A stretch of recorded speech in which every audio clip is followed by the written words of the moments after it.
ازيكم عاملين ايه؟ النهارده هقول لكم نصائح لو انتوا عايزين تعملوا دايت او كده. اول حاجه طبعا تعالوا واحنا بنعمل السلطه بتاعتنا. طبعا انا بحب السلطه جدا، والسلطه دي اهم حاجه ومفيده جدا جدا للجسم، وبتخلينا ننتعش كده وتدينا طاقه حلوه قوي.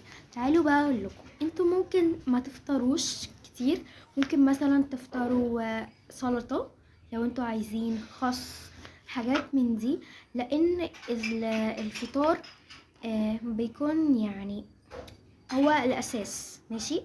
فانتوا لو عايزين مثلا ممكن تشربوا اي مشروب، ممكن تشربوا ميه بدل الحاجات اللي هي مش مفيده زي النسكافيه، القهوه. لا بلاش تعملوا كده، ممكن تاخدوا ميه مثلا، او مثلا عصير مفيد، عصير مثلا جوافه، عصير برتقان، عصير اي حاجه انتوا عايزينها، اي فاكهه انتوا عايزينها.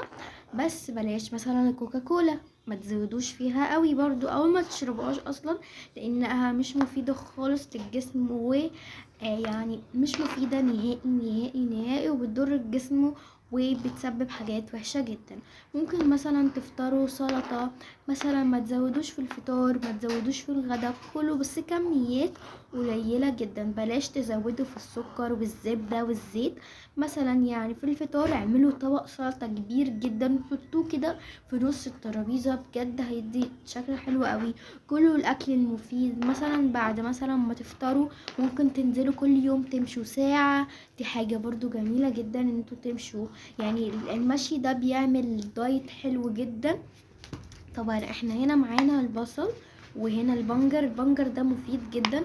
هو انا عارفه ان طعمه وحش بس مفيد جدا، ليه فوائد كتيره قوي للجسم وللشعر، وبيطول الشعر فعلا. وهنا عندنا الليمون، برضو الحاجات دي يعني بتخلينا كده نكبر، ماشي.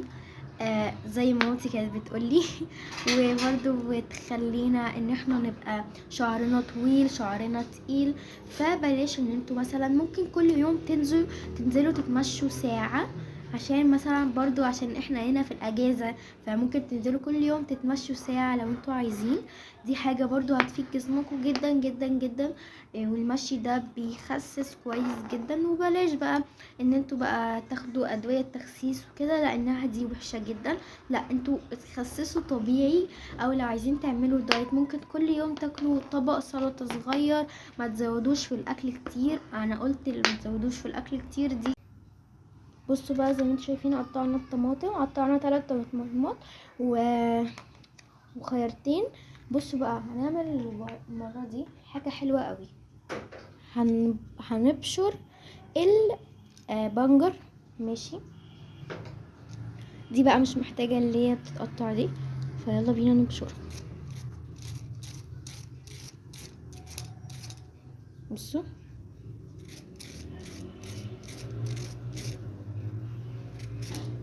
بدي جيب المبشرة كده، وبدي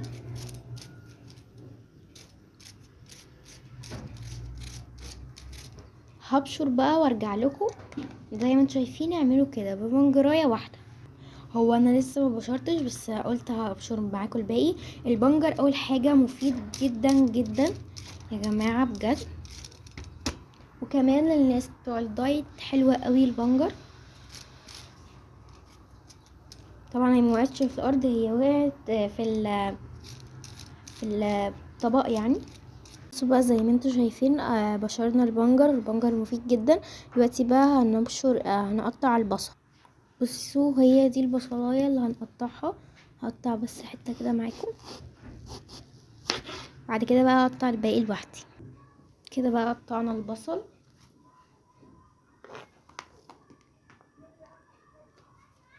هنقلبه بقى ونجيلكم. طبعا بقى نحط ليمونه